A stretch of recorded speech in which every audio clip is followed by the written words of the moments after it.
One of the things they tell us is to invest in Nigeria as people who are abroad, and they want you to make the nation better by, bringing foreign investment or foreign currencies and bringing your money into the nation because it builds the economy. And that is smart. That is something that I believe should be done. But when the government and the necessary establishments in position to foster such development don't actually do their job or don't do their part, what happens is that we end up getting discouraged. You have a lot of people who have a ton of money, who have interest in making the nation better, and they are willing to do their part. But guess what? We are discouraged by things like this. Let me show you what I'm talking about. Foreign investors seek Tinubu's intervention over $250 million investment loss. This is not the first time. I'm sure if you're somebody who lives abroad and you have money to invest in your country because you do the right thing, that is a country where you grew up from and you came out of, and you want to make sure that you continue to make the place better. But here's now the problem. When you have people that they are in power, and these people will take advantage of that position they've been blessed with to have. By the way, these are positions in which they were elected for, right? So it wasn't that it was their right or was their birthright to have. It was something that they were elected by the people to do some work for the people to make the place better. I mean, we're trusted in all these politicians to do their part. But here's where we have it, right?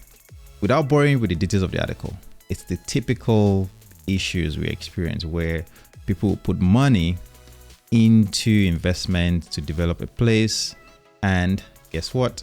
They end up screwing it up. Why? Because some change in government, somebody that doesn't like the other person or doesn't like the other group of people who happens to be in power, steps on the investment, shuts it down, revokes the rights to the investments that they've made, and guess what? Nobody can do anything.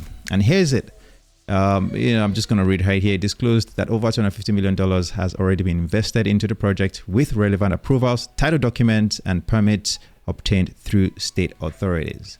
And this is not something that is new. This is something, like I said, we see this on a regular basis. I can list a ton of stories, including myself, where you would purchase a land or you purchase a house, and then it becomes a complicated process. Why? Because, well, the government didn't register your permit and it was maybe forged or it was fake, and the list goes on. Or even when it's duly done in the right order and the right agencies were notified and the records were made, there's times and situations in which the government will actually come out and revoke those things and not compensate you for what is due. Now, this is something that you won't see in other parts of the world, but of course in Nigeria, we are the ones, the government is the one that ends up oppressing the citizens. And yes, we may see a degree of this in different parts of the world, but what do you do in a situation like this? You work hard. A lot of people in foreign places are working hourly wages, and they save up this money believing that if they can put it in their country, they can hold on to some asset, land, house, and the likes, or business, so that when the time is right, maybe they'll be in a position to leave wherever they are and come back home. But guess what? Home is not home anymore, because people that you trusted with this huge sum of money, they've all maybe swindled you, or the government has revoked or decided to build something new there, and guess what? They don't compensate you for your hard-earned investment. Okay. Now, one of the things that I always tell is that, or always say, all right, if you follow this channel as somebody who is who believes in investing and planning for the future, all right, I always say that you don't gamble in a place where you know that your chances of succeeding can be taken away just because of changing policies, government, and just with no explanation, right? Just because they made a decision overnight about something. Where there isn't due process, where there isn't transparency, isn't a place that you want to put a lot of money in and not take on a huge amount of risk. I hope that makes sense. In a place where there's no transparency, you don't know what's going on, you don't know how things are going to pan out. You know that, hey, somebody can wake up tomorrow and tell you that that's the land that belongs to them. And guess what? They will also produce the document that can prove that they own that place.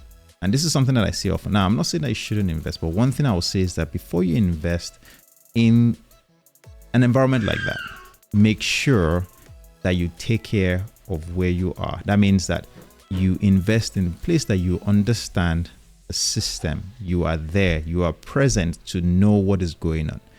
Let your investments be in those places, whether in the UK, US, Canada, Australia, wherever those, you may be in a part of those regions, right?